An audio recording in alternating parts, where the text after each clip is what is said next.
ಕೇಂದ್ರ ಸರ್ಕಾರ ಕೈಗೊಳ್ಳುತ್ತಿರುವ ಸ್ವಚ್ಛ ಸಾಗರ ಸುರಕ್ಷಿತ ಸಾಗರ ಅಭಿಯಾನದ ಹಿನ್ನೆಲೆಯಲ್ಲಿ ಕೇಂದ್ರ ವಿಜ್ಞಾನ ಮತ್ತು ತಂತ್ರಜ್ಞಾನ ಸಚಿವ ಡಾಕ್ಟರ್ ಜಿತೇಂದ್ರ ಸಿಂಗ್ ನಿನ್ನೆ ದೆಹಲಿಯಲ್ಲಿ ಉನ್ನತ ಮಟ್ಟದ ಪರಿಶೀಲನಾ ಸಭೆ ನಡೆಸಿದರು.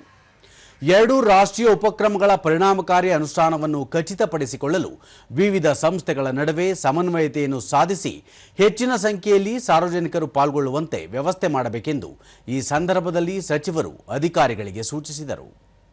ಈ ವರ್ಷ ಸೆಪ್ಟೆಂಬರ್ 12ರಿಂದ 19ರವರೆಗೆ ರಾಷ್ಟ್ರವ್ಯಾಪಿ ಕರಾವಳಿ ಸ್ವಚ್ಛತಾ ಅಭಿಯಾನವನ್ನು ಕೈಗೊಳ್ಳಲಾಗುತ್ತಿದ್ದು, ಈ ಸಂದರ್ಭದಲ್ಲಿ ದೇಶದ 11,098 ಕಿಲೋಮೀಟರ್ ಕರಾವಳಿ ಪ್ರದೇಶವನ್ನು ಸ್ವಚ್ಛಗೊಳಿಸಲು ವಿಶೇಷ ಆಂದೋಲನ ಕೈಗೊಳ್ಳಲಾಗುತ್ತಿದೆ.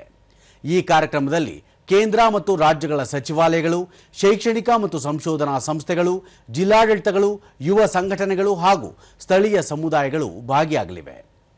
ಈ ಅಭಿಯಾನದಲ್ಲಿ ಸಮುದ್ರ ತ್ಯಾಜ್ಯ ನಿರ್ವಹಣೆ, ಸಾಗರ ನೀರಿನ ಸಂರಕ್ಷಣೆ, ಕಡಲ ಕೊರೆತ ನಿರ್ವಹಣೆ ಸೇರಿದಂತೆ ಹಲವು ಉಪಕ್ರಮಗಳನ್ನು ಕೈಗೊಳ್ಳಲಾಗುತ್ತದೆ. ಅಲ್ಲದೆ ಎಲ್ಲ ತೀರ ಪ್ರದೇಶಗಳನ್ನು ಸ್ವಚ್ಛಗೊಳಿಸುವ ಅಭಿಯಾನವನ್ನು ಕೈಗೊಳ್ಳಲಾಗುತ್ತದೆ.